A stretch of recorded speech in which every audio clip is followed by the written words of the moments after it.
সে ওমর, এই ওমরকে মসজিদে নববীর ভিতরে রাষ্ট্রপ্রধান করলেন, ইনসাফ ওয়ালা নেতা করলেন, সবাই মিলে ভোট দিয়ে। তখন ভোট ছিল না, মুখের জবানটাই ভোট। সুবহানাল্লাহ বলে। ইনসাফ ওয়ালা নেতা বানালেন। এখন ইনসাফ ওয়ালা নেতা হওয়ার পরে ওমর কি করলেন? অসংখ্য ঘটনা, একটা ঘটনা শুনেন শুধু। ওমর রাদিয়াল্লাহু তাআলা আনহু রাতের মধ্যখানে প্রায় 12টা-1টা বাজে ঘরের ভিতরে চেরাগ বাতি, চেরাগ বাতি ছিলেন, কথা বলেন না, চেরাগ বাতি ছিলেন, পানি দিয়ে জ্বলে, পানি দিয়ে জ্বলে, কি দিয়ে?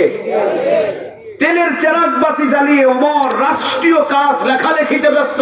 নিজের বিবি ঘরের ভিতরে ঢুকে সালাম দিয়ে পাশে বসেছিল।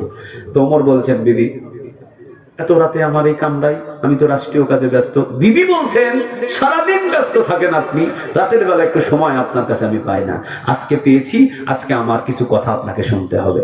তো ওমর বললেন, কি